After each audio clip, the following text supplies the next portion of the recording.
김장한 목사님이 쓰신 경건생활 365일에 해당하는 여호와께로 돌아가자는 책이 있습니다. 이 책에 이런 내용이 나옵니다. 늘 예배에 늦게 와서 설교만 듣고 축도하자마자 빠져나가는 교인 한 분이 있었답니다. 그는 짠돌이였기 때문에 헌금과 후원은 안중에도 없었고, 또 사람에게 상처를 받는다고 소그룹 예배나 각 모임에는 참석할 필요가 없다고 주장하는 분이었습니다. 그럼에도 그는 자기가 주일 예배를 꼬박꼬박 드리고 있기 때문에 천국에는 거뜬히 들어갈 수 있다고 생각하고 있었습니다. 그런데 어느 날 그에게 몹쓸 병이 찾아와 사경을 헤매게 되었고, 그때야 하나님께 처음으로 자신의 인생을 맡기는 절박한 기도를 드리게 되었습니다. 허나 아무리 기도해도 차도가 없자 그는 하나님께 이렇게 불평했다고 합니다. 하나님, 제가 주일날은 빠짐없이 예배에 참석하고 있는데 왜 치료해 주지 않나요? 그자 하나님은 이렇게 대답했다고 합니다. 너는 늘 예배당에 와서 얼굴만 살짝 비치고 가지 않느냐? 그래서 나도 내 병실에 가서 살짝 얼굴만 비치고 나온 것뿐인데 왜 그러냐? 넌 항상 바쁘다고 더 들을 시간이 없다고 하지 않았냐? 나도 내게만큼 너무 바빠서 치유할 시간도 없고 또 내게 줄 은혜도 없단다. 그저 우리가 한번 웃고 넘어가기에는 너무 심오한 깨달음이 있고 권면이 있는 말씀, 그 에피소드가 아닐까요? 그렇습니다. 이렇게 연약하고 죄악투성이인 우리가 그동안 광야 같은 이 세상을 어떻게 버텨냈고 제대로 신앙의 완주를 해올 수 있었을까요? 다 주님이 우리와 함께 하시면서 때마다 적절한 은혜를 주셨기에 우리가 여기까지 온 것이죠. 요즘처럼 우리의 삶뿐 아니라 우리 터전이 이렇게 흔들릴 때는 더욱 이 은혜가 절실합니다. 그러면서 일찍이 150년 전에 탁월한 설교가였던 스폴전 목사님이 선포하셨던 이 설교가 새삼 다시 떠오릅니다. 지금이야말로 우리에겐 하나님의 은혜가 절실합니다. 왜냐하면 지금의 그리스도인들이 하나님을 믿으면서도 너무 나약하고 또 세상에서는 기쁨을 누리지 못하고 일상에서는 전혀 찬송을 만들어내지 못하기 때문입니다. 그래서 오늘 우리에게 있어서 이 설교를 듣는 여러분만이라도 삶의 궁극적 해답은 위로부터 오는 은혜이기 때문에 오늘부터 하나님의 은혜를 사모하십시오. 당시 스폴전 목사님이 150년 전에 이 설교를 할 때 영국 사회와 그때의 기독교는 마치 지금처럼 현대 신학과 찰스 다윈의 진화론의 거센 도전에 직면해 있었습니다. 또한 성경의 고등비평 사상으로 인해 기독교 신앙의 기초와 신앙의 터전이 뿌리채 흔들리고 있을 때이기 때문입니다. 그래서 우리는 초대교회가 흔들리고 있을 때 사도 베드로가 마지막으로 권면했던 이 권면을 마음에 새길 필요성이 있습니다. 한번 읽어볼까요? 베드로전서 5장을 시작. 내가 신실한 형제로 아는 실루아너로 말미암아 너에게 간단히 써서 권하고 이것이 하나님의 참된 은혜임을 증언하노니 너희는 이 은혜에 굳게 서라. Stand firm이란 말을 썼는데요. 베드로가 지금까지 소개했던 교회들과 성도들의 모든 삶의 모습은 사실 우리의 힘이 아니라 다 하나님의 은혜로 가능한 것이다 이렇게 얘기하면서 너희도 이제부터는 하나님의 은혜 가운데 굳건히 서야 된다라는 권면을 주고 있는 겁니다. 여기서 은혜에 굳게 서라는 말의 헬라어 히스템이라는 말은 은혜 안에 아예 뿌리를 내리고 살면서 강해져라는 뜻입니다. 그러니까 은혜를 살짝 받고 가지 말라는 거예요. 은혜만 보고 가지 말라는 거예요. 은혜만 듣지 말라는 거예요. 은혜 안에 아예 내가 뿌리를 내리고 살고 그 안에서 강해져서 죄를 대적하라는 뜻입니다. 그런 면에서 오늘 본문은 우리에게 아주 소중한 교훈이 됩니다. 아모스 선지자가 사역하던 그 당시 이스라엘은 사회적 종교적 부패가 극에 달했고 백성들은 우상 숭배로 인해 하나님의 심판을 초래했고 따라서 그로 인한 주변 강국의 침입과 수탈은 결국 하나님 백성들의 미래조차 앗아갔던 위기의 때였습니다. 그래서 아모스 2장 4절과 5절은 그 당시에 아모스가 사역했던 유대의 나라의 상황을 이렇게 얘기합니다. 여호와께서 이같이 말씀하시되 유다의 서너 가지 죄를 지적하겠다. 그 너에게 벌을 돌이키지 않겠다. 그 이유는 뭐냐면 하나님의 말씀을 너희가 무시하고 하나님의 말씀을 지키지 아니했다. 그러면서 우상 숭배했다는 거죠. 그러면서 5절에 내가 유다에 이제는 불을 보내겠다. 전쟁을 보내겠다는 거예요. 그리고 그들을 심판하겠다는 거예요. 주변 강대국들을 통해서. 예루살렘의 궁궐이 다 불탈 것이다. 하나님 경고하고 계십니다. 저는 이 말씀 보면서요, 이것으로 끝나면 하나님 백성들이 살 소망이 어디 있는가? 근데 하나님은 아모스를 통해서 계속해서 하나님의 진짜 마음을 보여주십니다. 그 중에 하나가 뭐냐면 아모스 5장 4절부터지요. 이렇게 얘기합니다. 여호와께서 이스라엘 백성에게 이와 같이 말씀하시기를 너희는 나를 찾으라. 그리하면 뭐예요? 살리라. 6절에도 보니까 너희는 여호와를 지금 찾으라. 그리하면 그 길이 열릴 것이다. 긍휼에 풍성하신 하나님은 자기 백성들의 고통을 외면치 않으셨습니다. 오히려 저들을 향한 은혜를 계획하셨는데 곧 아모스 선지자를 통해서 하나님의 진짜 마음을 보여주십니다. 아모스는 이 하나님의 심정을 읽고 저들에게 선포한 것이 바로 아모스 오늘 선지서라고 할 수가 있습니다. 따라서 오늘 우리 또한 이 세대와 교회 그리고 우리 가정을 향한 하나님의 마음을 읽을 수 있어야 됩니다. 그래야 주님이 다시 우리를 향해서 일하시는 것을 우리가 보게 될 것이기 때문입니다. 본문 들어가겠습니다. 그렇다면 오늘 우리가 아모스 선지자를 통해서 알게 된 하나님의 속마음, 하나님의 마음은 무엇인가요? 여러분이 입술로 한번 읽어볼까요? 시작. 지금 우리의 무너진 터전을 다시 세우기를 원하십니다. 아모스 선지자는 민족의 미래가 도무지 보이지 않을 때 그럼에도 하나님이 다시 회복해 주실 조국의 미래와 이스라엘 백성을 향한 하나님의 심정을 이렇게 전달합니다. 본문의 11절 보겠습니다. 그날에 내가 다윗의 무너진 장막을 일으키겠다. 그것들이 벌어진 틈을 막겠다. 허물어진 것을 일으키겠다. 이렇게 하나님은 다윗의 터전, 다윗의 장막이 무너진 것들을 세우겠다는 하나님의 마음을 보여주셨습니다. 특별히 여기서 말하는 다윗의 장막이란 무엇일까요? 하나님의 약속과 통치가 있는 이스라엘을 말합니다.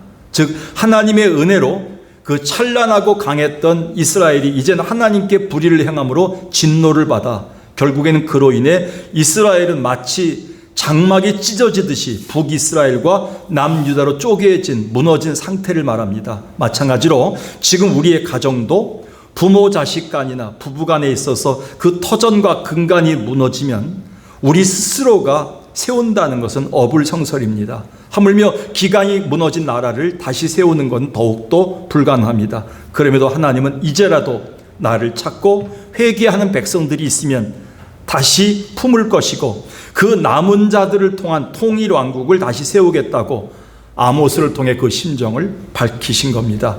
좀 더 구체적으로 보면 하나님은 틈을 막아주시겠다 이렇게 말씀하십니다.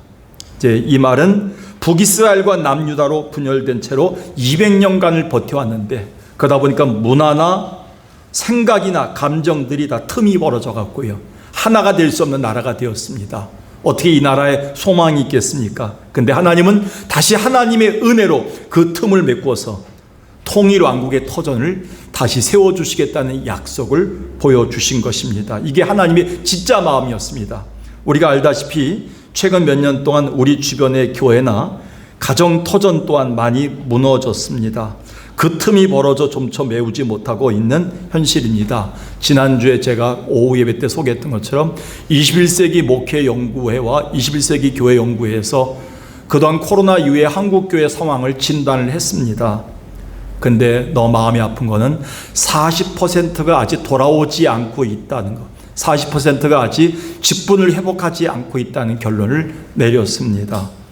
즉 다윗의 터전이었던 한국교회 정통교회가 4년 동안 3,000개 이상이 문을 닫았습니다. 그리고 주일학교와 청소년부가 5,000여 개가 없어졌습니다. 아마 이것은 지금으로부터 2000년 전 고린도 지역의 교회들도 마찬가지였습니다. 그들 또한 핍박과 거짓 교사들과 윤리적 타락으로 인해 많은 가정의 터전과 교회 터전이 무너졌고, 심지어 교회 공동체의 터전이 다 무너지면서 성도들 서로 간에 유대인들과 헬라인, 지식인들과 그리고 지식이 없는 자들 간에 틈이 벌어져서 분열을 일삼았습니다. 이것을 보면서 바울은 어느 누구도 어느 방법으로도는 아니가 오직 하나님의 은혜로만이 벌어진 틈을 메울 수 있고 무너진 다윗 성전을 세울 수 있다는 결론을 내립니다. 그러면서 고린도전서 3장 10절에 이렇게 얘기합니다. 오직 내게 주신 하나님의 은혜를 따라 내가 다시 지혜로운 건축자가 돼서 이 성전을, 장막을 다시 세우겠다, 이렇게 얘기합니다. 결국 이 땅의 소원은 하나님이 우리에게 주신 은혜로만이 세워줄 수 있다는 사실을 바울은 말씀한 것이죠. 오직 하나님의 은혜만이 무너진 다윗의 터전을 다시 세울 수 있는 유일한 방법이 있다고 얘기한 것이죠. 그렇습니다. 하나님은 지금 우리의 흩어지고 무너진 가정과 교회 터전, 그리고 틈이 벌어진 우리의 마음, 그 장막들이 다시 회복되어 세워지기를 원하는 간절한 마음을 갖고 계십니다. 아마 그래서 오늘도 전상일 목사를 통해서 석광교회를 통해 하나님의 마음을 간절히 보여주신 것 같습니다. 그 첫 번째는 이 예배를 드리고 있는 여러분의 가정과 여러분의 자녀와 여러분의 마음과 육신과 여러분 하나님의 통치가 있는 여러분의 삶에 무너진 것들, 틈이 벌어진 것들을 하나님 메우시고 다시 세워주기를 원하시는 하나님의 마음이 있다는 겁니다. 그래서 에스겔 36장에 보니까 이렇게 에스겔 선지자는 얘기합니다. 전에는 지나가는 자의 눈에 황폐하게 보이던 그 황폐한 땅이 다시 하나님이 은혜로 함께 하실 때 다시 거기서 농사를 짓는 사람들이 있을 것이다. 35절에 보니까 다시 황폐한 땅이 어디같이 된다? 에덴 동산같이 회복해 줄 것이다.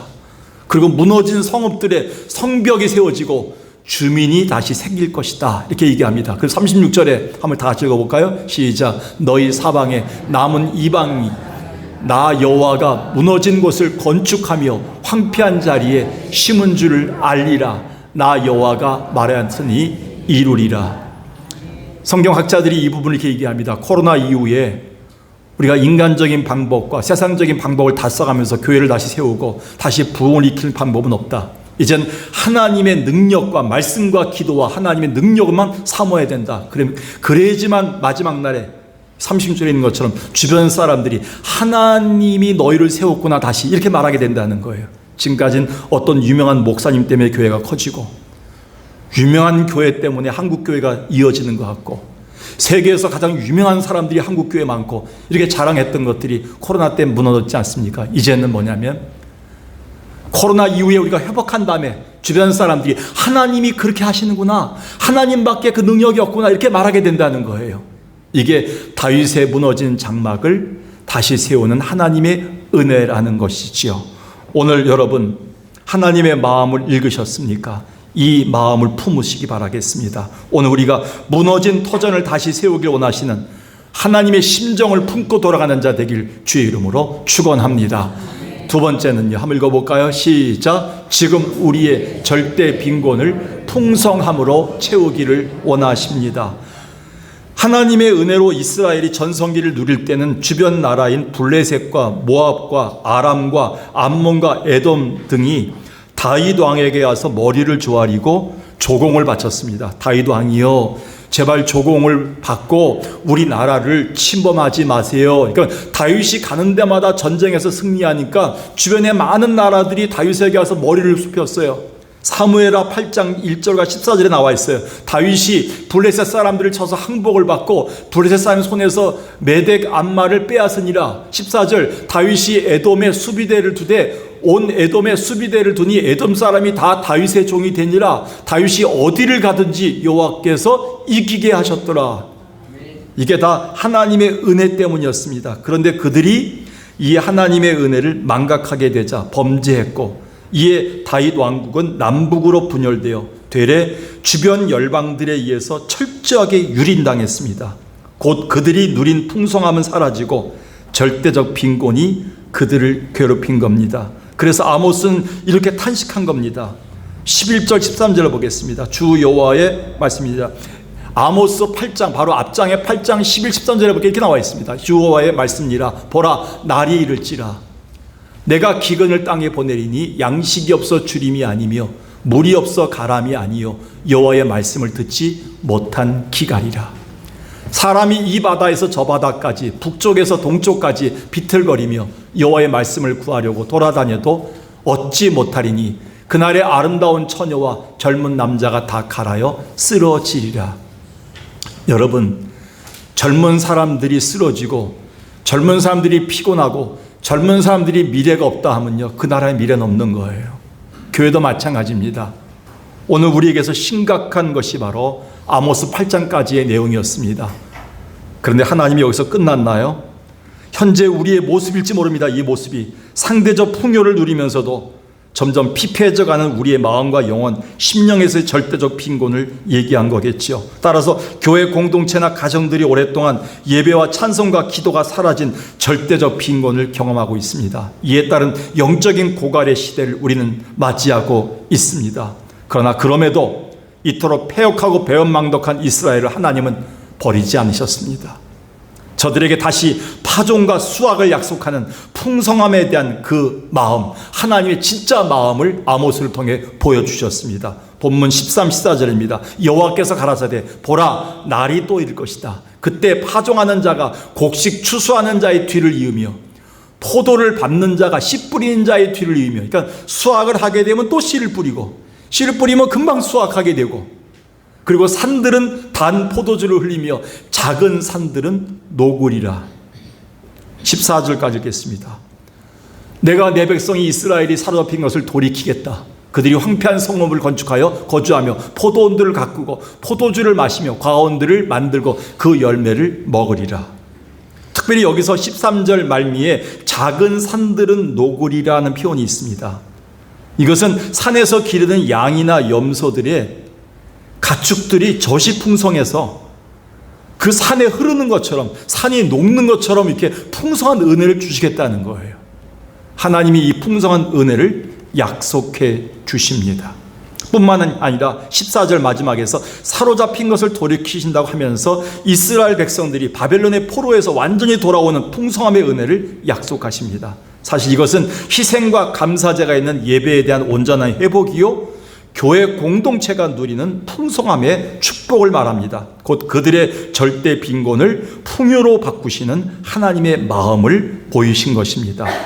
물론 이 사실은, 이 예언은 궁극적으로 장차 오신 예수 그리스도, 교회의 주인으로 오신 예수 그리스도를 통해 다시 그 입술로 성령의 충만을 얘기할 때 우리에게 이루셨습니다. 예수님이 오셔서 요한복음 7장 37절 그 이후에 이렇게 말씀하셨습니다. 명절 끝날 곧 큰 날에 예수께서 서서 외쳐 이르시되 누구든지 목마르거든 내게로 와서 마시라. 나를 믿는 자는 성경의 이름과 같이 그 배에서 생수의 강이 흘러나오리라 하시니, 이는 그를 믿는 자들이 받을 성령을 가리켜 말씀하신 것이라. 예수님이 이 땅에 오셔서 우리 가운데서 이 성령이 풍성하게 흘러넘치고 성령을 통해서 우리의 삶에 능력을 주셨고, 이 성령을 통해서 우리가 땅끝까지 가서 복음을 전할 수 있는 풍성함의 은혜를 보여주셨습니다. 이거를 아모스를 통해서 이미 하나님은 자기의 마음을 보여주신 것이지요. 회복에 대해서 오늘도 부족한 종을 통해서 하나님은 여러분에게 지금 볼 때 절대 빈곤이고 궁핍하고 가라고 없어 보이지만, 하나님이 이 말씀을 믿고 돌아오게 되면 너희는 풍성함으로 채울 것이라는 하나님의 마음을 우리가 읽을 수가 있습니다. 그래서 오늘 우리는 하나님의 이런 마음, 간절하심을 읽을 수 있어야 됩니다.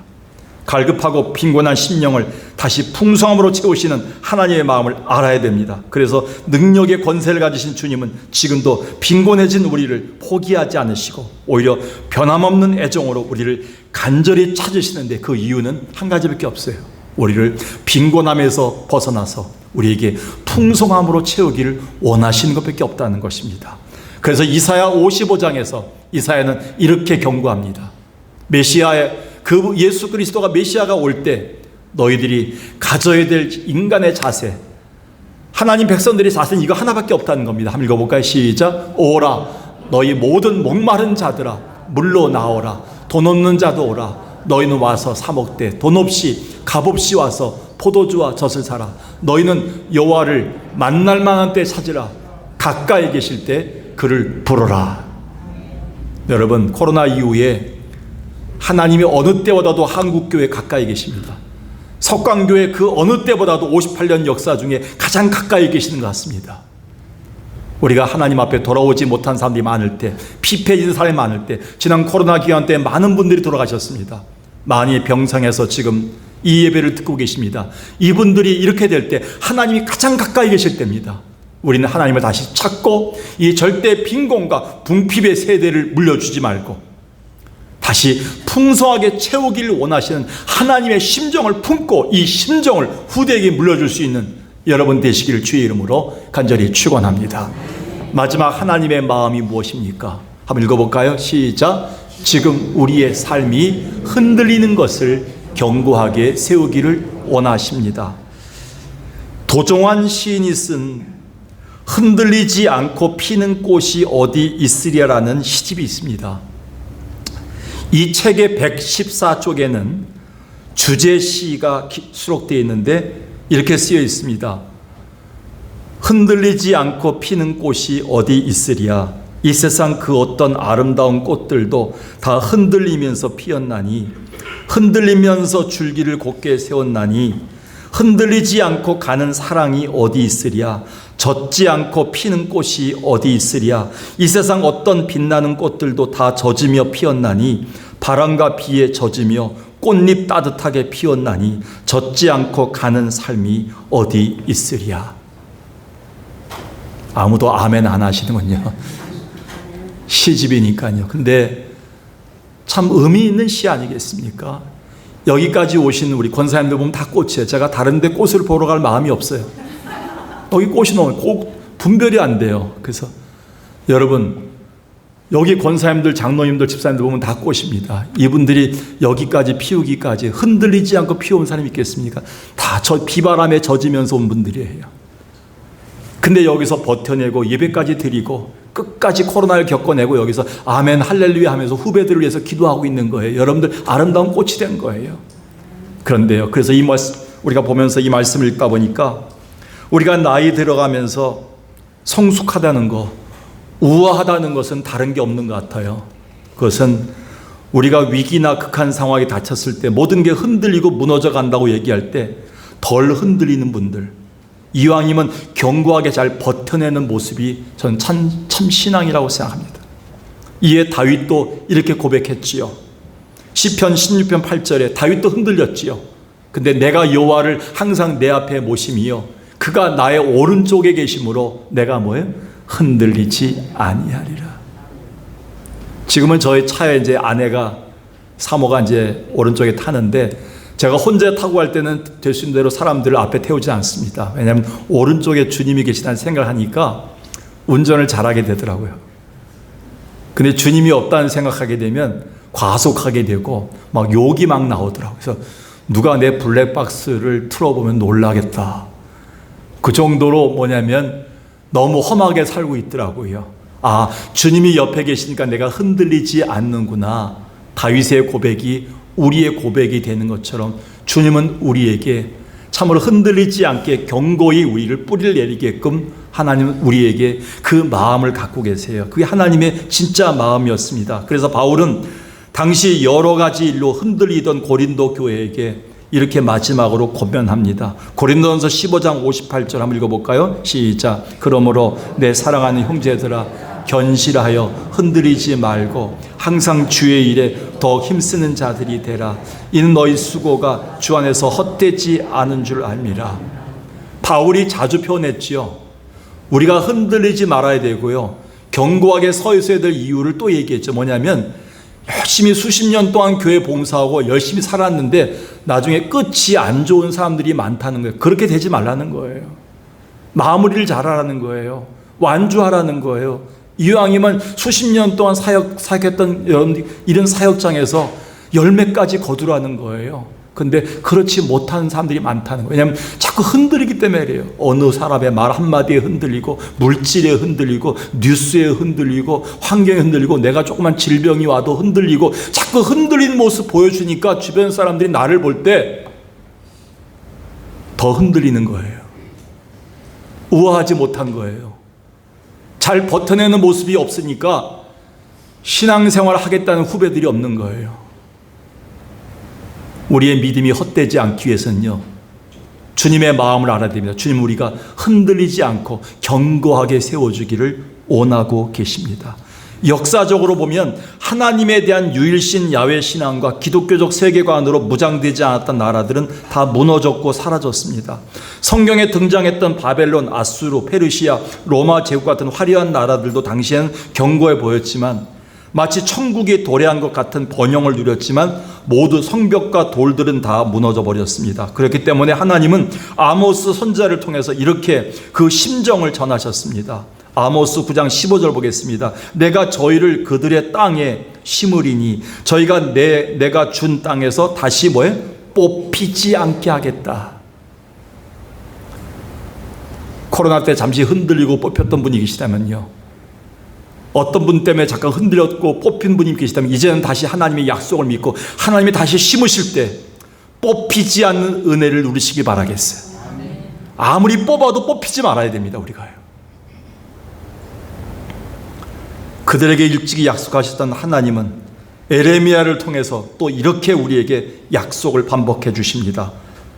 에레미야 32장 41절 보겠습니다. 내가 기쁨으로 그들에게 복을 주되 분명히 나의 마음과 정성을 다하여 그들을 이 땅에 심겠다. 오늘도 하나님은 하나님의 정성과 땀을 다해서 여러분을 심고 계십니다. 하나님의 열심에 여러분이 동참하셔야 돼요. 하나님은 여러분 다시 뽑히지 않는 권사가 되기 위해서, 뽑히지 않는 장로가 되기 위해서 하나님 여러분을 정성을 다해서 하나님이 지금 성부, 성자, 성령을 통해서 지금 심고 계십니다. 이제는 뽑히지 않게끔 마귀가 와서 공격하고 다시 여러분을 유혹해도 뽑히지 않게끔 여러분을 심겠다고 약속하는 거예요. 42절 보십시다. 한번 다 같이 시작. 여호와께서 이와 같이 말씀하시니라. 내가 이 백성에게 이 큰 재앙을 내린 것 같이 허락한 모든 복을 그들에게 내리라. 아멘.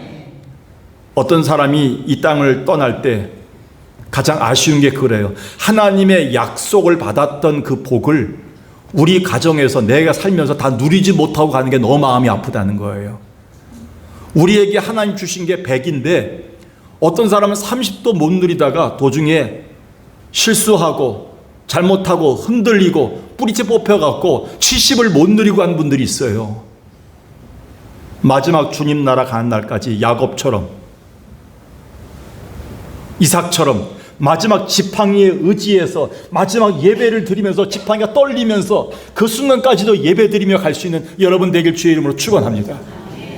이삭이 그렇게 갔어요. 야곱이 그렇게 갔어요. 자식들 앞에서 끝까지 모든 힘을 다해서 흔들리지 않고 예배 드리다 간 거예요.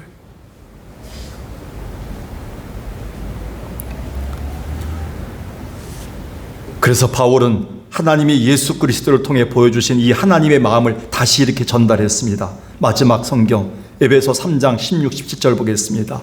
그의 영광의 풍성함을 따라, 듣기만 해도 좋아요. 하나님이 얼마나 풍성한 분인가. 그의 성령으로 말미암아 너희 속사람을 능력으로 강건하게 하시며. 겉으로 자꾸 강해지지 마세요. 겉으로 강한 분들이 너무 많아요. 겉으로는 약해져도 좋아요. 근데 속사람이 강해지면 되는 거예요. 버텨내는 힘이에요. 17절 믿음으로 말미암아 그리스도께서 너희 마음에 계시게 하옵시고. 그러니까 다른 건 다 떠나도 예수님만큼은 떠나지 않게끔 기도하셔야 돼요. 그분만 붙들어야 돼요. 그럼 어떻게 해요? 너희가 사랑 가운데 뭐가 박히고 뿌리가 박히고 터가 굳어질 것이다.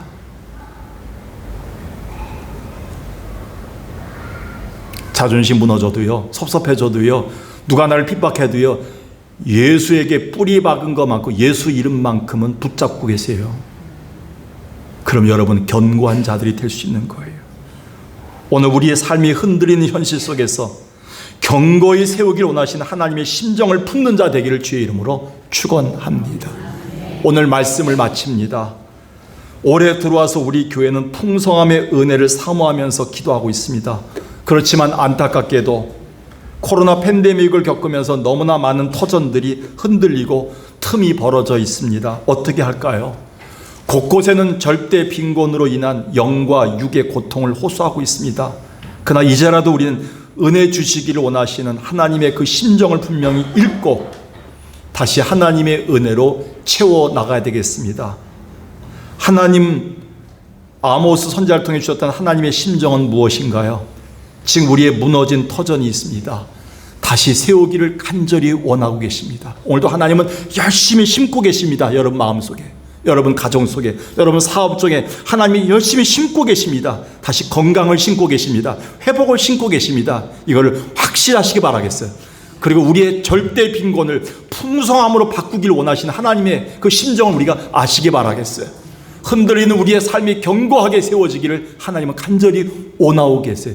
이 마음 품고 하나님의 심정으로 승리할 수 있는 여러분 되길 주의 이름으로 축원합니다.